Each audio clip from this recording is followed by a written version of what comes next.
Hey Wargamers, welcome back. Purple Druid presents Wargame Culture. And today we have turn 3 of the Hyde River Valley War. And in the last video, the last strategic video, we did turns 1 and 2 and kind of got started on 3 and probably shouldn't have. And the turn 3 video, we did a battle here at San Bonito. And that's a separate video of its own that you can watch. But now we are going to do strictly the strategic moves for turn 3. And this way, if there are any more conflicts, we will sort them out in subsequent videos. Also, from reviewing the video of turns 1 and 2, I think we need to, when orders are issued at the beginning of the week, then I believe what we're going to do is that the forces will move their entire distance rather than trying to do things day by day, because that got really confusing. I actually had to watch the video a couple of times to create a good timeline. So for those who didn't watch the video, I will give you a quick recap, and then we'll go ahead and do the turns for turn 3. So first of all, we had forces moving here, converging on Don Bonito. And after the battle, the betrayal at Don Bonito, which was a skirmish battle, they sent a messenger to the capital of each province, and they decided to send troops. And so the blue troops arrived, and then there was a battle between the blue and the red troops, because when the red forces of Serenagor, they sent troops here, and they decided to send a cavalry scout troop to see what was going on. They're going back. So speaking, we are starting this turn on March 12th. Now, I did get a little bit ahead of myself, and I went ahead and moved these forces. They were sent from the capital to reinforce what's going on here, prior to knowledge of the battle that happened here. This was based purely on the rebellion and the arrest of the traitors, as it were. So I drew a card for events, and they have a yellow marker showing that they are actually stuck with trouble on the march. And so this unit will not be able to march any further this turn. So what we're going to do is we're going to assume that they marched one day, and then they got stuck with trouble on the march. And so they are going to be stuck there for turn 3. They will not be able to move again until turn 4. And so what that means is that this event card will be discarded. Now, what we're also going to do is we're going to draw a new event card at the end of each turn. We're not going to go through the rigmarole of what I was doing before, because they got too messy. So we're making notes. We're making notes in the solo Wargame campaign booklet that's being generated by this mini campaign. So that's why we're here. We're here to learn lessons. So this unit of troops has been ordered to move to Don Bonito and assist the citizens there against the oppression by the Maquillon troops. Now, that being said, at the end of turn 2, the mayor here of Bracken has decided to mobilize some troops and send them to the border, which is right here, this pass in between the hills. And so they're to occupy this space until they hear more from the capital. So, to that end, the town of Bracken has 3 regiments of infantry, 2 regular infantry and 1 that was raised as a free corps. So those units of infantry are going to be moved to the border. Infantry can move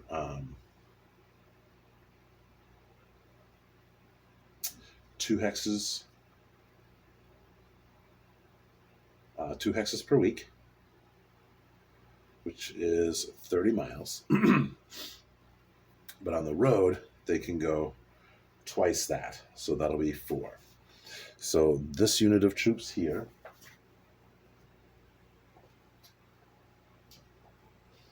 which we are going to label E, is going to move to take up their position at the border. So 1, 2, 3. That will put them there at the end of turn 3. Now I'm going to put a token on that so that we know that they have moved. Okay, so Force E has moved, and that's their token. Also, because B cannot move, we're going to put that token there, so they're already done. Now, after the Battle of Don Bonito, both of these units are going to send messengers to their respective capitals to ask for help. What no one knows is that a new leader will not be chosen for a few more turns. The messenger is going to inform the troops here at Copatina that there was a battle, and there's going to be a 50-50 chance that the leader here may send troops down. We'll look at that and adjust that based on his leadership, his combat competency rating. Let's go ahead and move our messengers. Couriers move at 15 hexes per week, which means they can move at 30 on the road. And so we're going to draw cards. I have made new cards for the couriers, which has the rules right on them. So we're going to shuffle that up, and we'll draw one card for the red. Can you see that? Yeah. Okay. Courier takes a wrong turn, -3 hexes per move. So he'll only be able to move 12 hexes, which is 24. But I believe he can still make it all the way to Agno. So let's count that up. Get him out of there. So that will be 1, 2, 3, 4, 5, 6, 7, 8, 9, 10, 11, 12, 13, 14, 15, 16, 17, 18, 19, 20, 21, 22, 23, 24. So the red courier, by the end of the week, is able to make it to Agno and report in. Okay, now we are going to go ahead and move the messenger from the blue messenger from Don Bonito back to Aguilar. So we'll shuffle up our cards. Cut the deck. And we get a jack again. That's crazy. Okay, so he's going to take a wrong turn, so that'll be 12, so he can move 24 also. And we're going to start here. So that will be 1, 2, 3, 4, 5, 6, 7, 8, 9, 10, 11, 12, 13, 14. So that takes him 14 hexes to arrive at Aguilar and inform them of the battle. Because that's less than a full week move, the forces at Aguilar will have a chance to discuss and decide what's going to happen. Now, as we mentioned, my friend Captain Hook, I asked him what he would do if he were in this position, and he knew that the leader had been assassinated, and he said that he would ask for help from both of these towns here depending on which one had the most troops. So Diamantina has 3 companies of infantry, which is this town right here. And Copatina has 4 companies of infantry and 2 companies of cavalry. He's going to ask them for help, and so we'll go ahead and roll for the commanders there, who this messenger was able to ask about.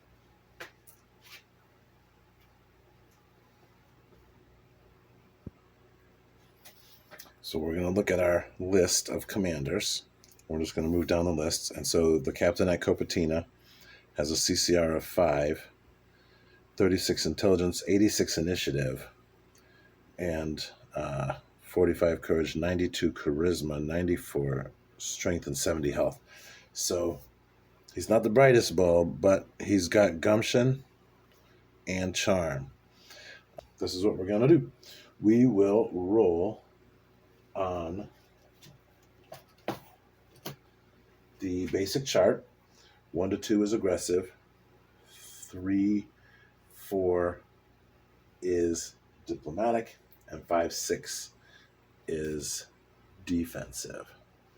And we're going to give him -1 because he has a lot of initiative, and he will be then aggressive about his choices. If I put this up here, can you see that? Actually, that's got too much contrast. There we go. That's a better dice box. Okay, so Copatina, let's see how he will respond. And that's a 2. So he will respond aggressively. And he will put together a force, and at the beginning of turn 4, they will have orders to march on Don Bonito. All right. The general of the forces in the province for Machion, he gets the information that there was a battle between the rebels and the garrison. How will he respond? His CCR is 5. His intelligence is 91. His initiative is 51. His courage is only 34, though. And so he is going to be a little bit conflicted because he does not have a governor right now. So let's go ahead, and because his courage is low, let's bump that up to a 5. And so he will choose a defensive strategy where he will send some troops to Copatina in order to have them on hand should they be needed at Don Bonito or what have you. So at the beginning of turn 4, we'll have forces from Aguilar moving out. Now, Aguilar has 5 regiments of infantry and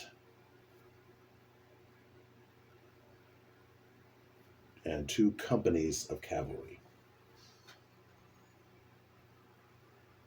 We'll figure out how many are going to be marching out at the beginning of turn 4.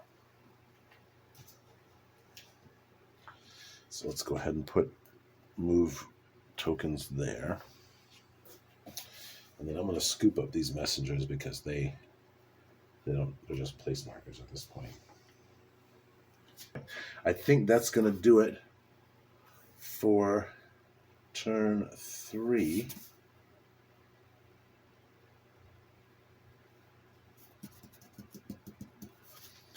I'm going to press pause for just a second and review this here. All right, so that's the end of turn 3. Let's go ahead and draw our event cards for each side and see what those say, and then we will apply them before we turn to turn 4. Red gets suspect troops, and blue gets false intelligence. suspect troops. One unit of free corps in the player's army decides that it has had enough, proving the fickle nature of such troops, and goes home.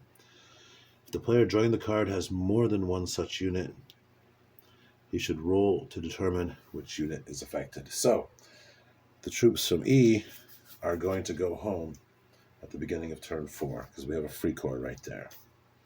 So we'll discard that and make a note.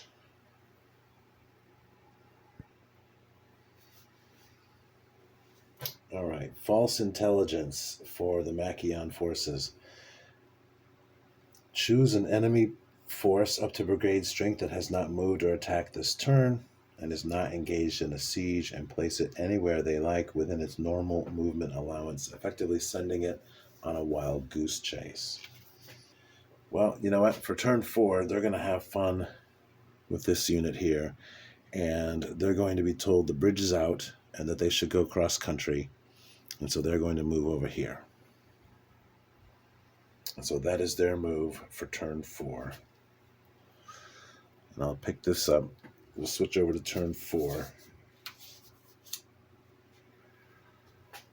And on turn 4, Unit F, which is the free corps, will move back to Bracken. And so they'll get a token. So that's our compulsory movements for turn 4. I am going to sit down with a couple folks. I'm going to hit up Captain Hook and someone else and get some input from them. I know this is a solo game, but I'm trying to break it. And so that's very hard to do by yourself because you know what's what and what's where and what's trying to happen. Don't want to forget those forces. They are ordered to move to Don Bonito. So that is Copertina. They're going to send 2 companies of infantry, and both companies, or I'm sorry, 2 companies of infantry and both companies of cavalry are going to be sent down to Don Bonito. And so they'll be able to move 4. 1, 2, 3, 4. So they will be just shy of Don Bonito at the end of turn 4. They'll be just 15 miles away from Don Bonito. So that's done. So now we're going to decide how many troops the general will send and what else is going to happen, especially up here, because these guys have some more. They may do some more stuff as well. So I'm going to go ahead and end it here. We are at the beginning of turn 4. I'm going to look and get some help for some ideas. If you guys have ideas, go ahead and leave them in the comments because I will certainly watch for those. And we'll post those at the beginning of the next strategic turn. Also, keep in mind that when we do have our next tactical level battle, we will be using the black powder rules from our good friend Henry Hyde, Shot, Steel, and Stone. So this should be a lot of fun. I'm really looking forward to this. Thanks for watching. Be sure and hit like and subscribe, and keep on gaming.